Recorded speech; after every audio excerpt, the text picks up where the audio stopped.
signs that he was doing for the sick, Jesus went up the mountain and sat down there with his disciples. Now the Passover, the festival of the Jews, was near. When he looked up and saw a large crowd coming toward him, Jesus said to Philip, "Where are we to buy bread for these people to eat?" He said this to test him, for he himself knew what he was going to do. Philip answered him, 6 months' wages would not buy enough bread for each of them to get a little.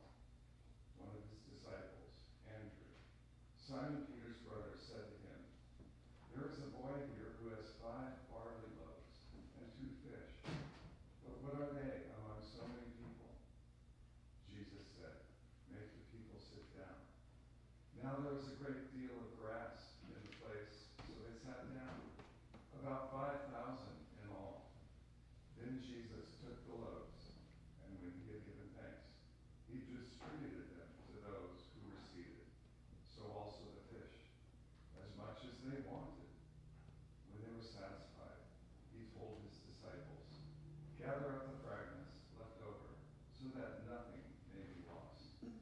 So they gathered them up, and from the fragments of the 5 barley loaves left by those who had eaten, they filled 12 baskets. When the people saw the sign that he had done, they began to say, "This is indeed the prophet who is to come into the world." When Jesus realized that they were about to come and take him by force to make him king, he withdrew again to the mountain by himself.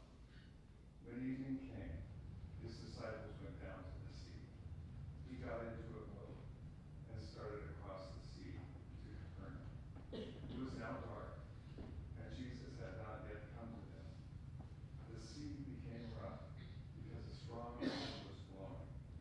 When they had rowed about 3 or 4 miles, they saw Jesus walking on the sea and coming into the boat, and they were terrified. But he said to them, "It is I, do not be afraid." Then they wanted to take him into the boat, and immediately the boat reached the land toward which they were going. The Gospel of the Lord. Praise to you, Lord Christ.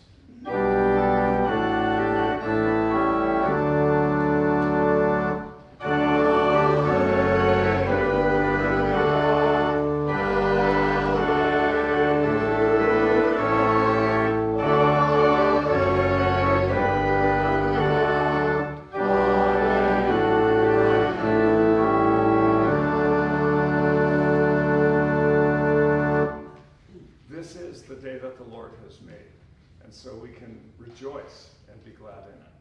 Please be seated.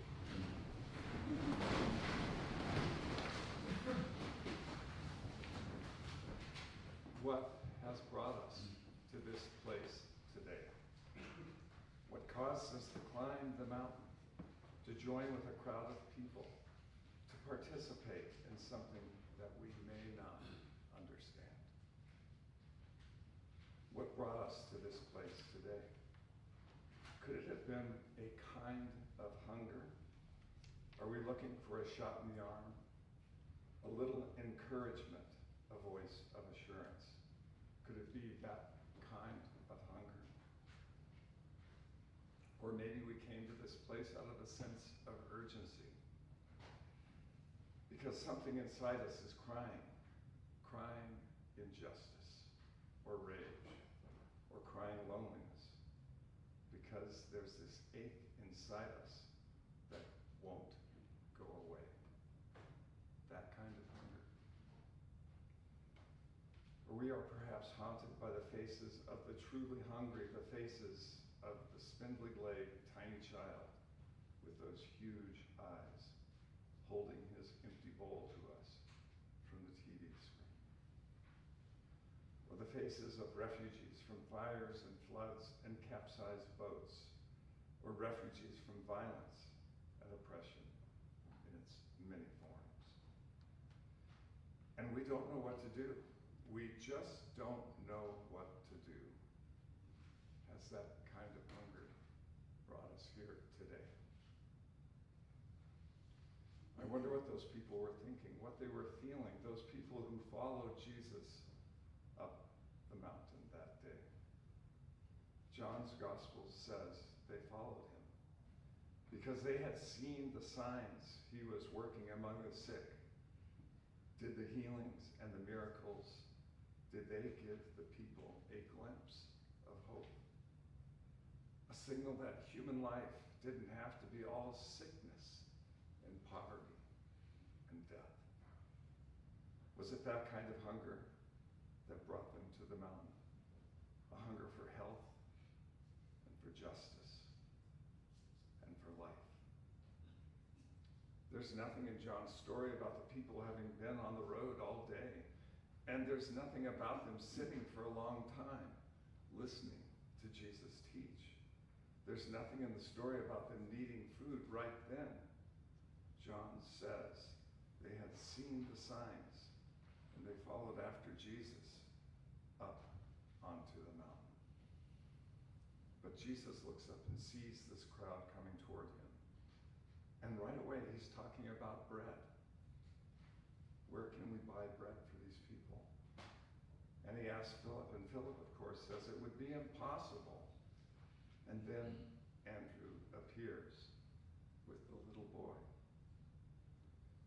The boy we can all see in our imagination. Because, of course, this is the way we've heard the story all of our lives. The boy who doesn't appear, in fact, in Matthew's account, or Mark's, or Luke's, but only in this one, telling of the story in the Gospel of John. So we know he must be important. The boy who has 5 barley loaves and 2 small dried fish. Here was this little boy. The boy with no name in the story, and he wasn't even one of those who got counted when people retold the story later, because it was a miracle. And he happened to have packed a pretty good lunch that day. 5 loaves of barley bread and 2 dried fish. Plenty of food for one little boy. And he was nobody, but he shared with all these people, these somebodies, and he shared with the other nobodies too. He shared with them out of his abundance. Now, this is all quite remarkable, because I think that when we remember this story, we read in some meanings that may not be attended. We read in the idea that the child sharing his lunch was making a big sacrifice, sort of like the widow giving all that she had to the temple offering. But the story does not say that. It only implies that the boy was willing to share. And we also read into the story some of the things we hear about from others telling it.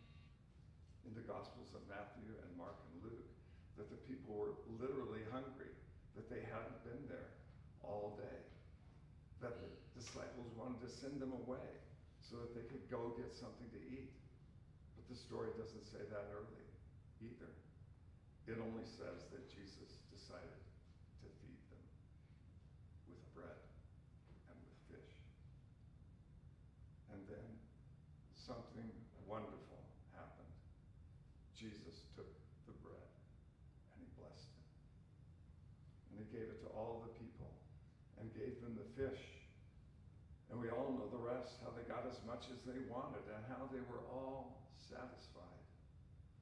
And how the disciples collected 12 baskets of leftovers. The people who had followed Jesus onto the mountain saw what had happened, and right away they knew he must be the prophet who had been promised. And then they got excited and started up after him because they wanted to make him their king. The gospel writer says that they ate and were satisfied, but there was still that other hunger. Maybe the hunger that really had brought them up the mountain in the first place. The hunger for justice and for hope and for life. And the kind of hunger that wanting bread is only a symbol for. The people had followed Jesus because they had seen signs. And now they had seen another sign. The sign of manna in sign of the abundant banquet in the reign of God. And so they began to come after him because they were still hungry. They began to come after him because they wanted more. What those people couldn't know, of course, because they hadn't yet witnessed the rest of the story, was that when Jesus took bread and blessed it and gave it to them, he was doing much more than offering them a free lunch.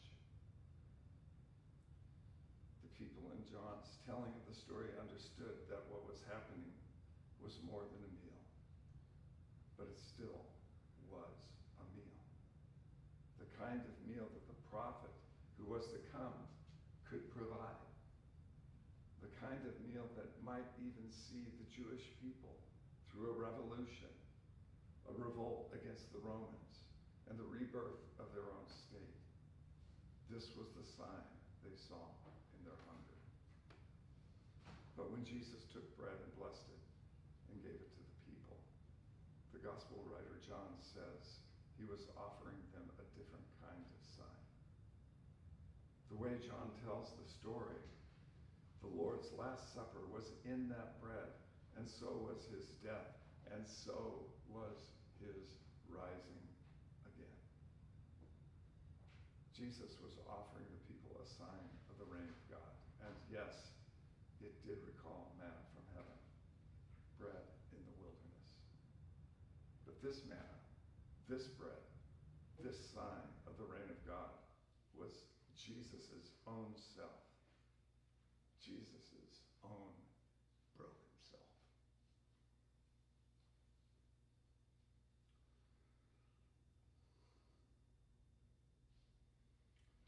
But the people didn't understand, and they were still hungry. Or maybe not quite all of them, because I have a hunch, and it's not in the story, and don't go telling all your friends that the preacher said, but I have a hunch that one person left that banquet satisfied. And that one person was, of course, the little boy.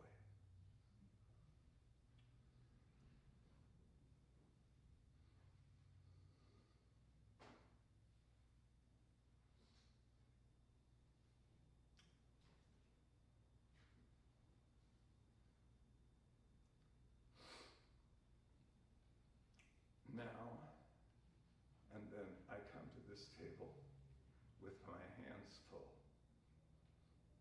I come carrying what I have, not always very pretty,